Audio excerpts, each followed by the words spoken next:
All right, here at the Repairing the Ruins 2025 conference with the ACCS, sitting down with Dr. George Grant.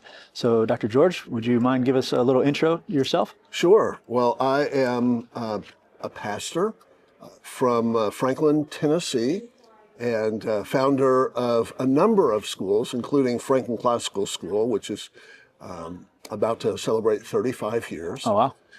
So I've been a part of ACCS from the beginning. Doug and I are close friends and have walked together through all the ups and downs of the classical Christian movement. And I've been instrumental in starting 2 colleges and 5 classical Christian schools in northern Iraq, 21 classical Christian schools in Indonesia, 1 in Egypt, 1 in Syria, and have consulted with others. I've started a school in North Carolina. So I've been busy over the course of the years, just because this is such a powerful means of discipling and raising up the next generation of Christian leaders. Yeah, that's great. And it kind of takes me a little bit into what we wanted to talk to you about today. So I wanted you to say a little bit about what you're doing with this. But you seem like a very busy man, and you've been a very busy man for a long time. But you also told me earlier that today you ran how many miles? 7. 7 miles and swam a mile and a half? Mile and a half. Okay, so talk a little bit about what you're doing there. Well, first of all, I was an athlete in high school and in college. Okay. I was a swimmer. And so I've always appreciated physical rigor for the glory of God. Stewardship over our bodies. But the other thing is I've always seen sports as an incredible character building sort of exercise. An important part of discipleship is learning how to be a part of a team and coordinating our efforts with others, encouraging one another, celebrating one another, suffering together. All of that is a really important part of the human condition. For several years, after marriage and kids and the launching of various aspects of my calling and career, I stopped exercising. And I was just too busy, I thought. And as a result, I wasn't real healthy.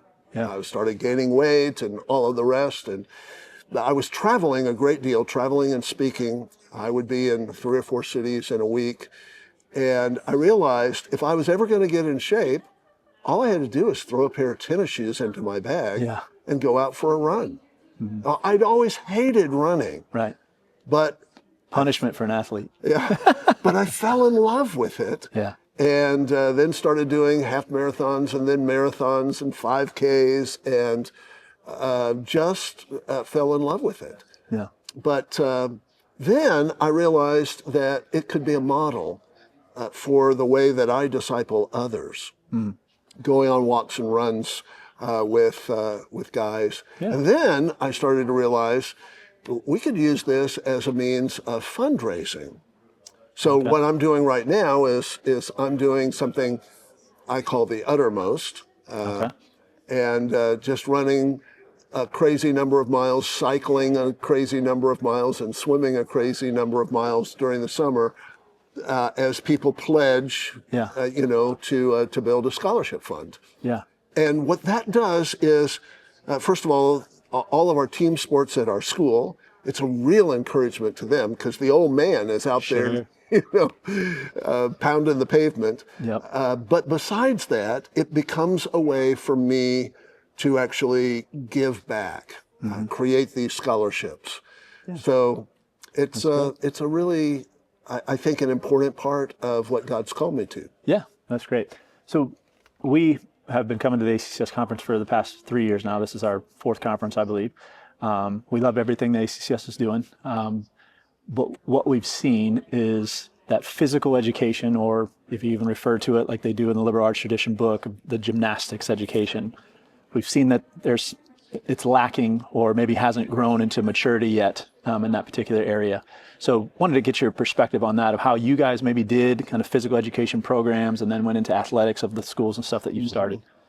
Well, part of the reason that I got into classical Christian education in the first place was my kids. Yeah. I wanted something for them that I didn't receive. And so part of the reason that we have sports programs is that my kids were athletes. Right. My oldest son was a really, really good basketball player and soccer player. And when we started Franklin Classical School, his hopes for a college scholarship, he thought, were dashed. Right. So we created a pretty rigorous program. And we took it really seriously. We got great coaches, and we made it just a part of the dynamic life of the school. Every single child in the school was involved in some sort of physical education, whether it was a team sport or an individual sport or just an exercise program. Yeah. And the result has been really, I think, a robust. It's as important, I think, to the life of our school as our fine arts program. You know, we're in Nashville, Music City, so we have all kinds of musicians. So falling into a wonderful fine arts program with theater and music was really easy for us. But the athletics, I think, has been as much a contributing factor to the life of the culture of our school as the fine arts. Yeah. So have you, I mean, I know you're a historian, you've done a lot with history. One of our favorite things is the Christian Almanac that you were a part of. How about the history of the kind of physical education or that gymnastics education? So what, from a Greco-Roman perspective or even into the medieval times, how did they think about physical education? Well, you know, it's interesting. It's a mixed bag. But a lot of the greatest reformers were ardent walkers and climbers.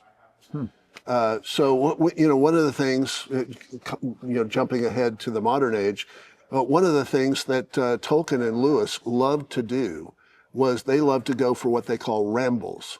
Now, a ramble wasn't just a walk. They didn't just kind of walk around the quad at Oxford or Cambridge. Yeah. They went off into the countryside. They climbed. One of the things that C.S. Lewis wanted to do was to climb every single one of the major peaks in Scotland, which he did. Wow.